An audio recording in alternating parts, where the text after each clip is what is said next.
You know, for me being gone for 5 months, for a while I was a bit down in a way. Not depressed, but aimless. There were a lot of shows I wanted to talk about.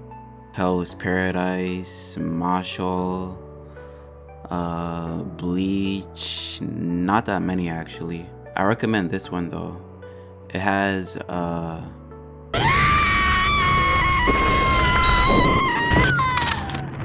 So yeah, I'm a man. Huh? lesbians.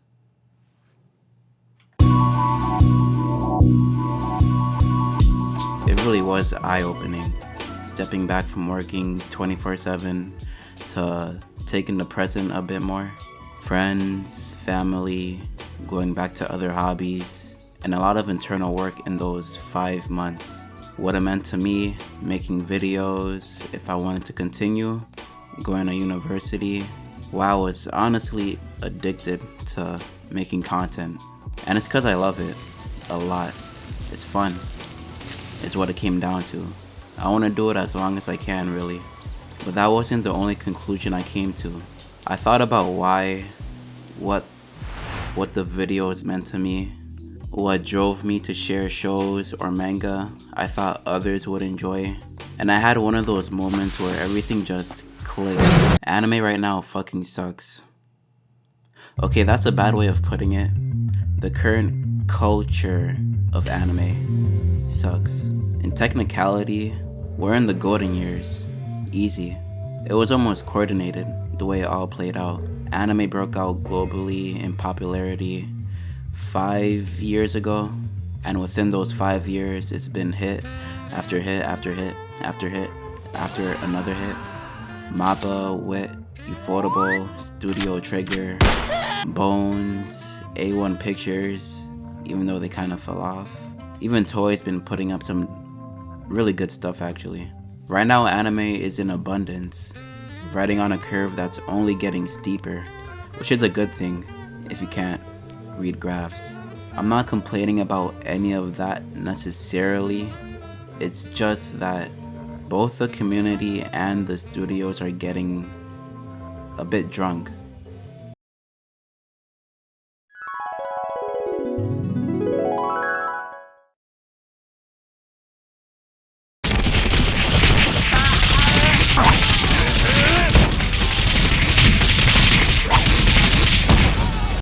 Okay, really drunk. Really drunk off this overnight success.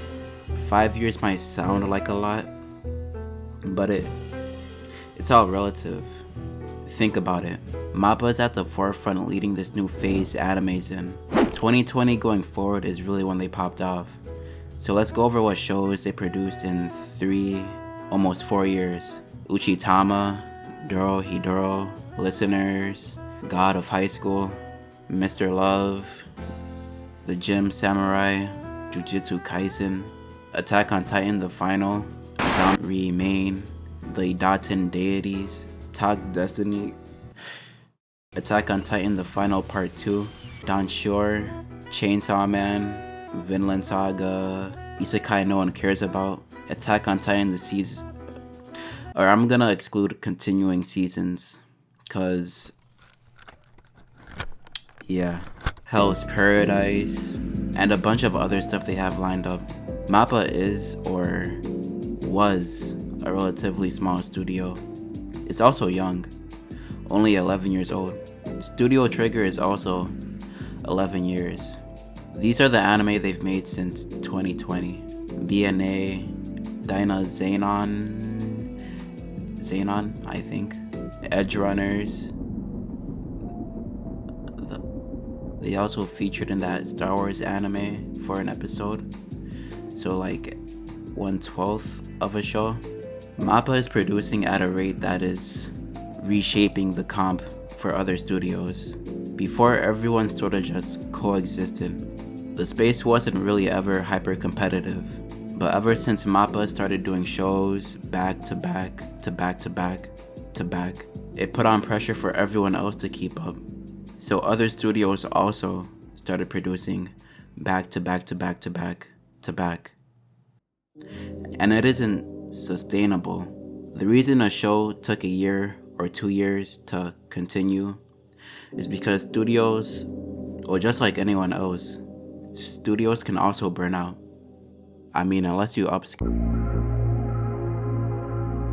bigger audience, more money, more animators, more anime. Mappa is the most successful studio ever, or at least projected to be. The resources available to them is at the level of studios with a generational type status. A lot of people bring up the ethics around it, about animators getting overworked, underpaid, not really valued all too much. But to spin it in a different perspective, I think it also brings as much, probably more honestly, good than bad in the industry. I don't know really anything about the animating industry, but I've noticed a lot of independent animators within the last 2-ish years being able to bounce into careers working with these studios. Imagine making a fan animation for an anime you like, and then a little while later, you get an email from the studio that made that show telling you they want you on the project. That's a wet dream for anyone, and I've seen it happen like 3 times within this year on YouTube specifically. A lot of opportunities are being made in the anime industry with it upscaling. I couldn't tell you if they're getting good pay or good treatment or anything like that, but I can say they're getting a backdoor entry to an industry that's inherently hard to break into. None of us really know how studios work things behind the scenes, but the overworking thing at least is probably overblown. I think so, at least. Maybe a couple of studios are like that, probably, but logically it doesn't really add up with well, I'm not going to speak for everybody. What I know, more shows are being made faster, more people are coming in to animate the shows. None of the animators with platforms seem to have anything bad to say at the studios they work for. It could be stressful, it probably is stressful, there could be pressure involved, and animating is naturally a time-consuming thing, but that's different to being a work slave, if you know what I mean. Yeah. I can't speak for anyone, but I can imagine it being some of the most fulfilling work for a lot of people. You don't just land a job animating. The same people who get paid to animate professionally are the ones in school who would draw in between classes. And as you went up grades with them, you saw their art get really good. So, why I think it's bad? I haven't mentioned anything bad about the way things are developing. The points that would make sense to point out to support myself, I defended, because I don't think there is anything bad right now. What I think is bad is the direction everything is going. With more anime produced at a higher rate, yeah, there's gonna be a lot more good shows being produced, but also a lot more terrible, not good, bad shows. If we're excluding originals, which aren't really common at all, manga and light novels and all else are limited. For every Jujutsu Kaisen, you're getting 5 The Demon Sword Master of Excalibur Academy. Not every draw is gonna be a winner, but with studios focusing more on keeping up with the current pace of anime, their focus is slowly going from curating material to be good to just getting anything out there. It's not so much the pace that's bad, but with the mindset that comes with it if you aren't prepared.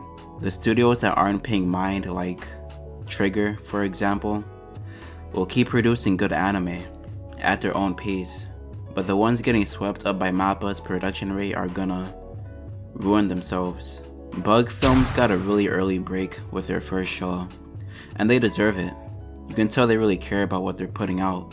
But if they get drunk off the success and start thinking, oh, we should do this, we should do that, we should put out this, we should put out that, and get caught up in the anime culture, the fast anime culture, They won't get any room to flesh out. It's the brew before the storm. Or I got that wrong, I think. Yeah, true. Kagurabachi. It got leaked, hyped, dropped early, and people gave it so much irony, they started to actually get into it. Shout out to this guy for breaking out the Matrix, but I'm still gonna glaze a little bit. I like it. It's the type of manga you read that's cool, but you forget about it like 2 hours after reading it. Also, it's like 3 manga in one, and not in a good way. But it's a 3-in-1 that prints money, so no disrespect to the manga, but that's exactly the type of material that gets encouraged currently. Anime, or in this context, manga that will feel enough. I think that's the current meta. It's disposable content. It's not sustainable. I've seen a lot of shows this past year, and I would still say most of them are good. At least not bad. But genuinely, I can't recall most of them. Or maybe so I'm just saying it's great that anime is on a upward trend, but just maybe slow down, maybe just a little bit, because eventually it's all gonna catch up to everyone actually involved. The studios, the audience, and potentially authors. Whatever consequence there is for pushing quantity over quality, it's coming. So just slow down so you can look at what you're doing and build something that will really last. Not on Attack on Titan, the final part 4 is slow, but you gotta enjoy the process. Everything else is gonna follow.